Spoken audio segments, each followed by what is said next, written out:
우리가 지난주에 살펴본 것처럼 기회주의자 도액과 그리고 왕권에 사로잡힌 탐욕주의자 사울왕, 이 두 사람이 함께 만들어낸 무서운 모함이 결국은 아히멜렉을 포함한 노베 제사장 공동체 전체를 무자비하게 살육하는 끔찍한 만행으로 이어지게 됩니다. 사람의 이기심, 탐욕이 그만큼 무섭습니다. 욕심이 잉태한 즉 죄를 낳고 죄가 장성한 즉 사망을 낳느니라, 이렇게 경고한 야고보서의 말씀이 새삼 와닿는 장면입니다. 이렇게 노베에 있는 제사장 공동체가 어린아이까지 빠짐없이 살육을 당하는 그 끔찍한 과정에서 딱 한 사람, 아히멜렉의 아들 아비아달이 간신히 그 현장을 빠져나와 다시 도피하고 있는 곳으로 찾아오게 됩니다. 그리고 아비아달의 입을 통해서 다윗은 학살 사건의 전모를 듣게 되죠. 이때 다윗이 학살 사건의 전말을 듣고 가장 먼저 보인 반응이 무엇이냐?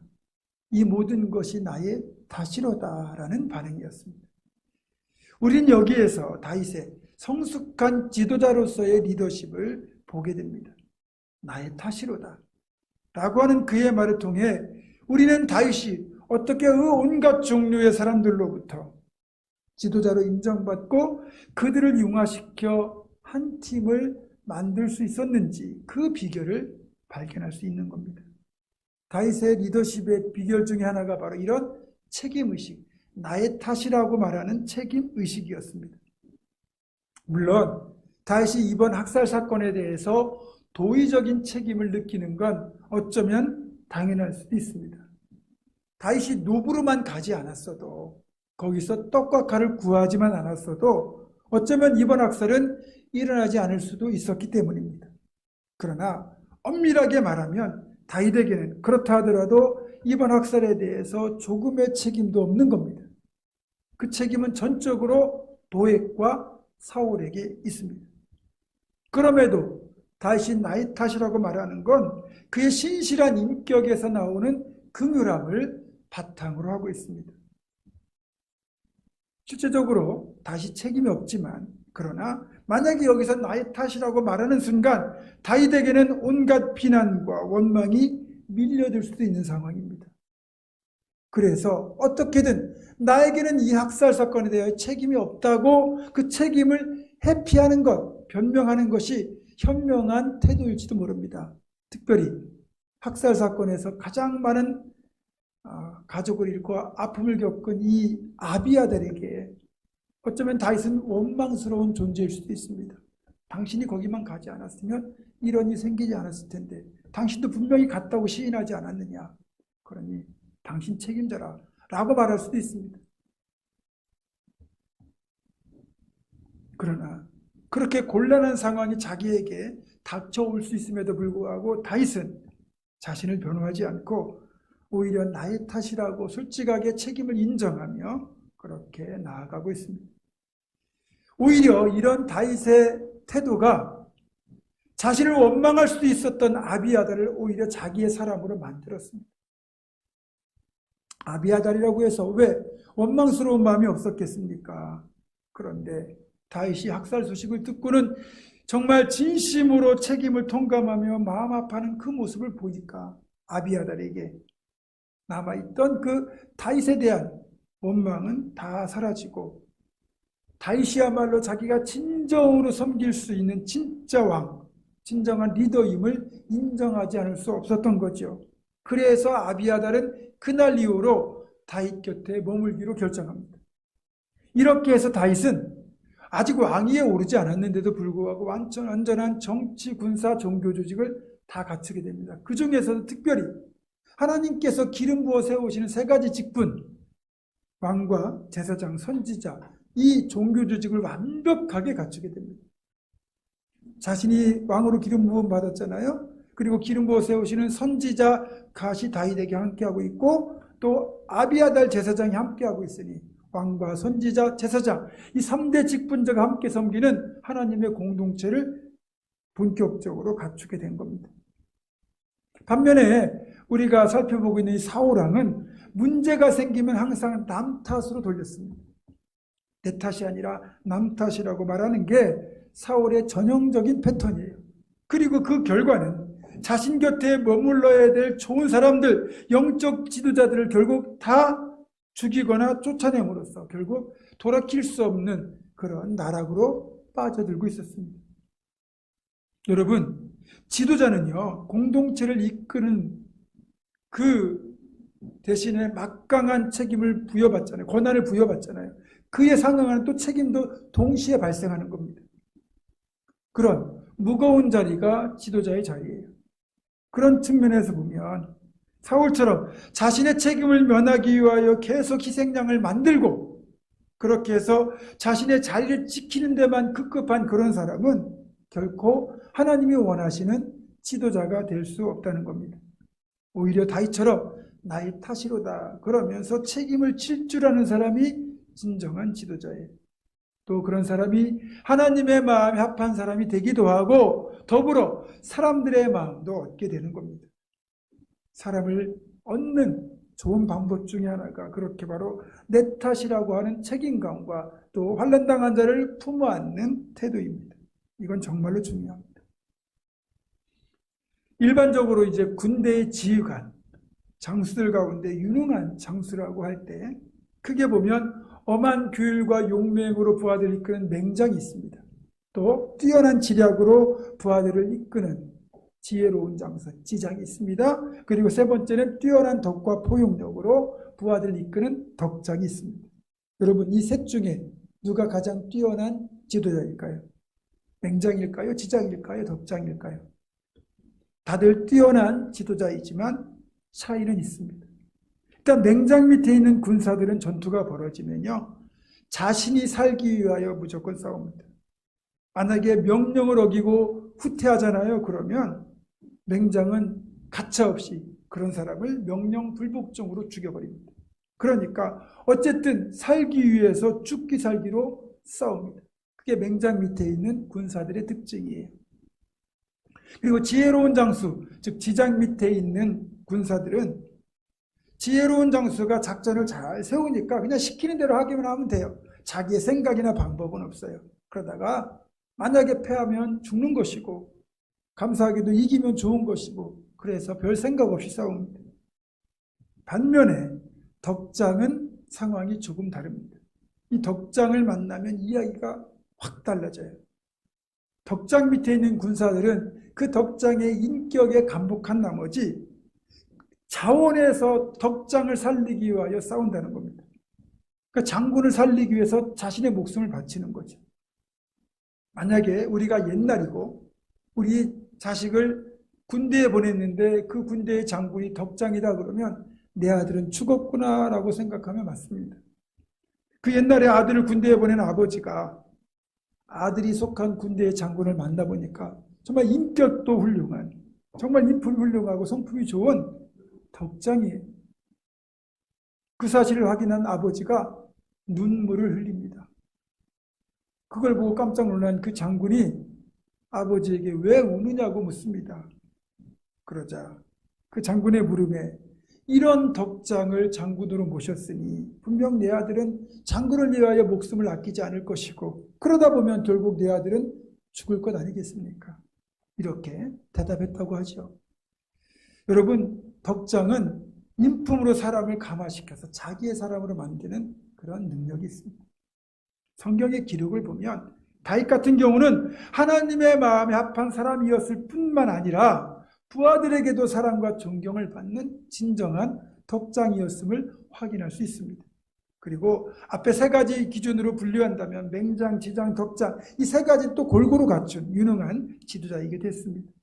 다윗이 골리앗과 싸울 때도 보면 얼마나 용감했습니까? 그렇죠? 그리고 군대의 선봉에 서서 늘 싸워서 그런 맹장의 모습을 보여주었고 또 하나님의 말씀과 선지자의 조언에 귀를 기울이지도 않은 지장이었고요.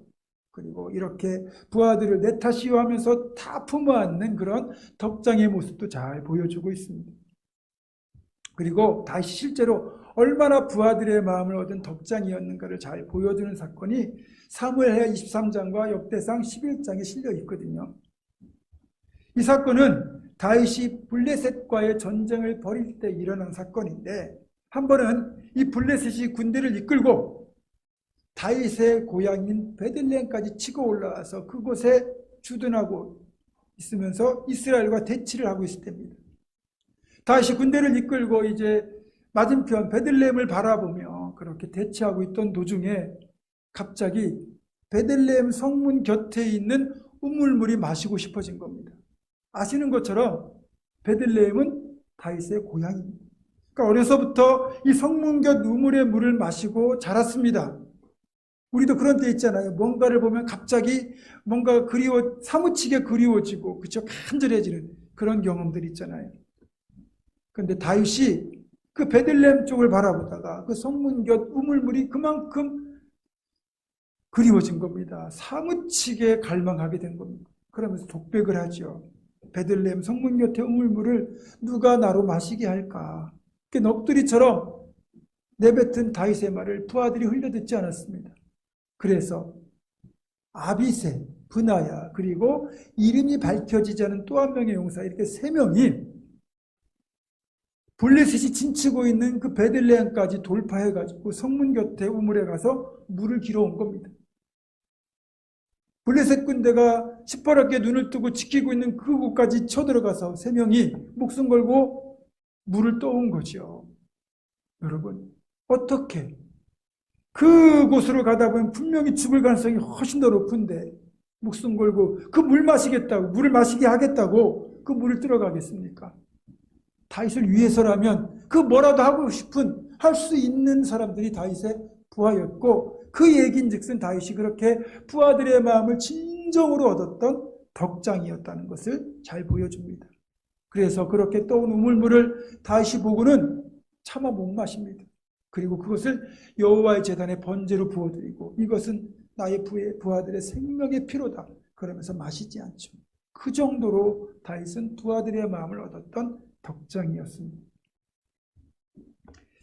자, 그래서 이 모든 것을 종합해보면 아비아달의 이야기를 듣고 이 모든 것이 나의 탓이로다라고 했던 다윗의 이 말이 그냥 책임을 면하고 아비아달의 마음을 돌리기 위해서 그냥 했던 빈말이 아니라는 거죠. 진심으로 책임감을 통감하며 그렇게 아파하고 있음을 잘 보여주는 장면이기도 합니다.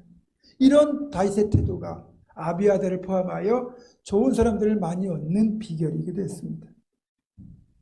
저는 아직까지 미국을 가본 적이 없어요. 현재까지 가본 적이 없는데 미국 뉴욕에 2개의 공항이 있다고 합니다. 케네디 대통령의 이름을 딴 존 F 케네디가 JFK 공항이 있고, 뉴욕시장을 과거에 역임했던 라과디아의 이름을 따서 지은 라과디아 공항이 있다고 그래요. 이 JFK 공항은 우리는 인천공항처럼 국제선이 주로 취항하는 공항이고, 라과디아 공항은 김포공항처럼 국내선이 주로 취항하는 공항이라고 그러는데, 일반적으로 우리가 아는 것처럼 공공 건물이나 어떤 특정한 장소에 사람의 이름을 붙일 때는 아무 이름이나 갖다 붙이는 게 아니고 역사적으로 위대한 일을 한 위인이나 나라를 구한 후국의 영웅의 이름을 갖다 붙일 때가 많습니다. 그렇다면 공항에 이름을 붙인 이 라과디아는 과연 누구였느냐?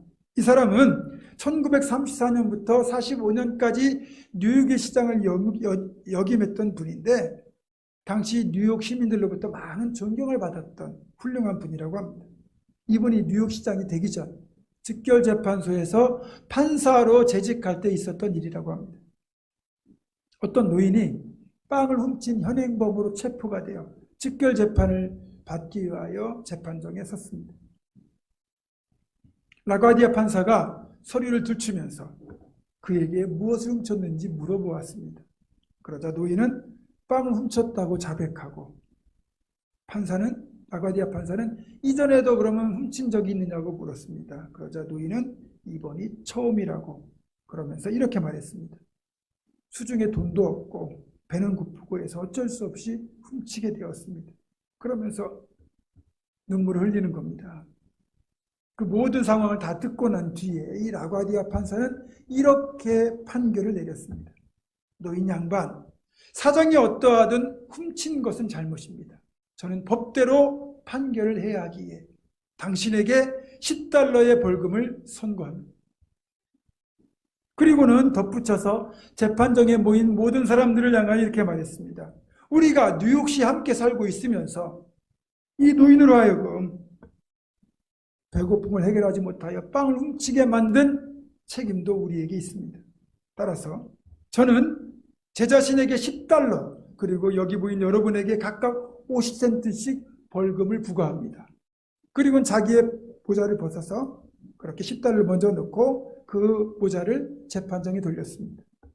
그렇게 해서 노인은 10달러의 벌금을 지불하고도 손에 47달러 50센트의 돈을 쥐고 눈물을 글썽거리며 재판정을 나섰다고 합니다. 누군가 굶주림 때문에 어쩔 수 없이 빵을 훔쳤을 때 그 사람의 잘못이라고 무조건 지적하는 대신에 내 탓이오라고 품었던 라과디아 시장의 그런 넉넉한 인품을 엿볼 수 있죠. 그 후에 이 라과디아 판사는 뉴욕의 시장이 되어 정말 존경받는 시장으로 잘 섬겼다고 합니다. 지금 우리 한국 사회를 보면 너무나 만연한 갈등들이 수많은 갈등들이 존재하고 있습니다. 물론 한국교회 안에도 적지 않은 갈등들이 존재하고 있고요. 그런데 이럴 때 누구라도 내 책임이라고 하면서 책임을 지려고 하면 사태 해결이 쉬울 텐데 어느 누구도 책임을 지려 하지 않습니다. 특별히 얼마 전에 선거가 끝났지만 선거에 패배했다고 생각하는 그 당의 모습을 한번 보십시오. 너 때문에 패배했다, 너 때문에 패배했다 하지 나 때문에 패배했다고 무릎 꿇는 사람은 없더라고요. 그거는 정치판이나 경제계나 사람과의 관계나 어느 공동체에서나 똑같이 일어나는 전형적인 모습입니다. 만약에 누군가 책임을 진다면, 그렇게 한다면 훨씬 더 살기 좋은 사회가 될 텐데 그렇지 않습니다. 또 그럴 수밖에 없는 이유가 있습니다. 만약에 내 책임이라고 인정하는 순간 그 자리에서 물러나야 되거나 아니면 금전적인 배상을 해야 되거나 사회적인 비난을 면할 길이 없습니다. 그렇기 때문에 본능적으로 책임을 회피하거나 전가하려고 하는 거죠. 그런데요, 성경을 읽어보니까 이 책임 전가, 책임 회피는 에덴에서부터 시작된 인류의 고질병이라는 겁니다. 우리 조상인 아담과 하와가 내 탓이라고 하지 않고 남의 탓이라고 책임을 전가했는데 그런 책임 전가의 유전자가 우리 속에 고스란히 남아있거든요. 보세요. 아담은 어찌하여 선악과를 따먹었느냐는 하나님의 추궁에 뭐라고 대답합니까? 하나님이 내게 주셔서 나와 함께하게 한 그 여자가 나무 열매를 내게 주므로 내가 먹었습니다. 여러분, 이게 무슨 뜻입니까? 하나님과 하와에게 책임을 떠넘기는 거죠. 하나님이 이 여자를 만들지만 않으셨어도, 그리고 이 여자를 내게 주지만 않으셨어도, 그리고 이 여자가 나를 깨지만 않았어도 나는 먹지 않았을 겁니다.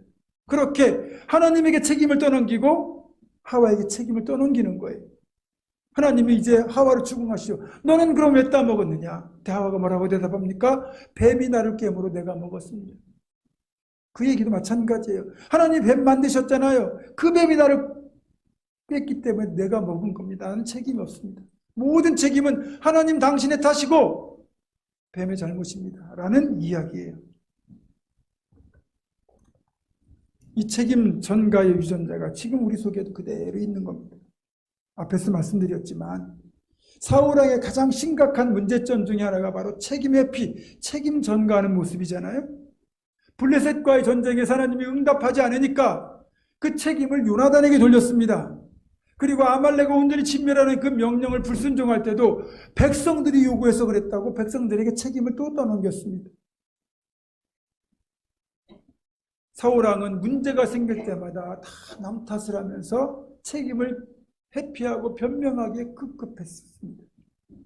만약에 아담과 하와가 범죄한 직후에 이것이 내 잘못입니다, 내가 잘못했습니다 회개하면서 자신의 책임을 인정했다면 어떤 결과가 펼쳐졌을까요?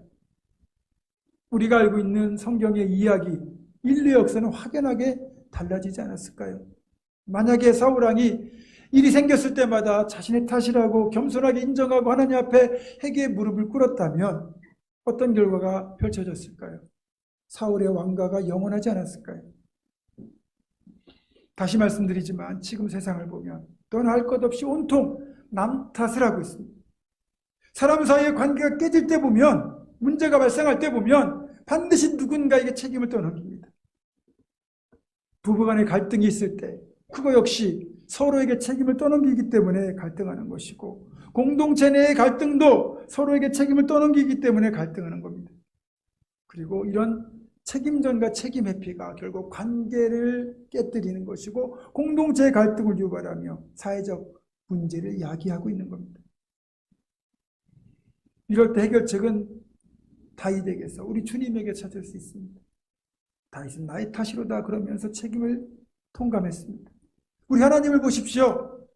하나님 우리의 범죄함에 대하여 자신이 직접 책임을 지셨습니다. 그래서 우리를 용서하고 살리기 위하여 하나뿐인 아들을 내어주셨습니다. 우리 주님 어떻습니까? 우리가 지은 죄를 우리 탓이라고 하지 않으시고 주님의 탓으로 여기시고 주님께서 그 죄값을 자신의 온 몸에 대신 지시고 십자가에 오르셔서 피 흘려 죽으셨습니다. 이것이야말로 바로 참된 사랑이 담긴 참된 책임의식의 전형적인 모습입니다. 사랑하는 여러분, 성경을 보니까 하나님의 일하심을 보면 자신의 잘못 또는 남의 잘못, 공동체의 죄악에 대해서도 책임을 인정하는 것만으로 얼마든지 용서받고 회복될 수 있음을 잘 알 수 있습니다. 요나를 한번 보세요. 요나는 니느웨로 가서 하나님의 심판을 선포한 하나님의 그 명령 앞에서 그 명령을 거부하고 니느웨가 아닌 다시스로 가는 배를 탑니다. 그리고 요나가 탔던 그 배가 바다 한가운데서 풍랑을 만나죠. 불순종하는 요나를 깨우치시기 하나님이 풍랑을 일으키신 거예요. 그리고 그 배에서는 이 풍랑의 책임이 누구에게 있는지 찾기 시작합니다. 여러분, 겉으로 보면요, 엄밀한 의미에서 보면 기상을 예측하지 못하고 무모하게 바다에 배를 띄운 선장과 선원들에게 책임이 있는 겁니다. 그런데 우리가 깊이 들여다보면 결국 이 풍랑을 하나님이 일으키신 것이고 그 풍랑의 원인은 하나님 명령에 불순종한 요나에게 있으니 요나에게 책임이 있는 거죠. 그런데 그나마 감사하게도 요나는 자신의 책임을 인정했습니다. 이 풍랑은 내가 하나님 명령에 불순종한 탓이다. 그러니 나를 바다에 던져라. 그렇게 얘기를 하거든요. 그리고 바다에 던져서 하나님 큰 물고기를 예비하셔서 요나를 삼켰을 때 요나는 그 뱃속에서 3일을 하나님 앞에 회개합니다. 그리고 하나님은 그 요나를 니느웨까지 이동시키셔서 결국 사명을 감당하게 하시죠. 자신의 잘못을 그래도 인정하고 책임질 때 하나님은 요나를 들어 쓰셨습니다. 말씀을 정리합니다. 사울과 도액 두 사람의 탐욕이 만들어낸 끔찍한 살육의 현장을 보면서 우리는 이 성경의 이야기만으로도 눈살이 찌푸려지고 가슴이 아파옵니다. 그런데 이런 일이 지금 이 땅에서 벌어지고 있어요. 저 우크라이나의 그 전쟁 속에서 우리는 탐욕과 광기가 만들어내는 끔찍한 살육의 현장을 우리는 목격하고 있습니다. 이럴 때 우리는 그저 남의 일이라고 그저 혀만 차고 있어야 되는지, 적어도 무릎 꿇고 기도하며 그 땅의 평화를 우리가 구해야 되는 건 아닌지 그런 생각이 듭니다. 혹시 여러분 읽어보셨는지 모르겠는데 강아지 똥이라고 하는 아주 유명한 동화가 있습니다. 그 강아지 똥의 저자인 권정생 선생님은 예전에 미국과 이라크가 전쟁을 벌였을 때 이라크에서 무고한 생명들이 수없이 죽임을 당한다는 그 TV 뉴스를 보면서 밤새 끙끙 앓았답니다. 맥박수가 120배 이상 오르고 열이 40도까지 오르는 고열을 갑자기 겪는 거예요. 그 전쟁의 참혹함이 마치 자기 일처럼 느껴지고 자기 책임처럼 여겨졌기 때문에 그랬다고 그래요. 여러분, 그게 이 땅의 비극적인 현장들을 바라보는 우리의 모습이 되어야 되고 그것이 진정한 책임의식 아니겠습니까? 다윗은 그 마음으로 아비아다를 대했습니다. 온통 이기주의와 남 탓으로 가득한 이 세상에서 적어도 우리들만큼은 우리가 섬기는 공동체의 잘못과 죄악 그리고 남의 허물까지도 나의 탓이라고 여기며 하나님께 중보자로서 무릎을 꿇을 수 있다면 그것이 바로 주님을 닮아가는 성숙한 신앙인의 모습이 아니겠습니까? 우리 모두는 다윗처럼 이 모든 것이 나의 탓이로다 라고 하는 책임감을 통하여 건강하고도 복된 관계 그리고 공동체를 만들어갈 수 있기를 주님의 이름으로 축원합니다. 기도하겠습니다. 은혜와 자비와 긍휼의 하나님, 하나님의 사람으로서 공동체 아픔과 제약을 나의 탓으로 여길 줄 아는 성숙한 신앙인으로 살아가며 그런 책임감을 통하여 우리가 속한 공동체를 더불어 살아가는 건강한 공동체로 만들어가게 하옵소서. 우리 주 예수 그리스도의 이름으로 기도드립니다. 아멘.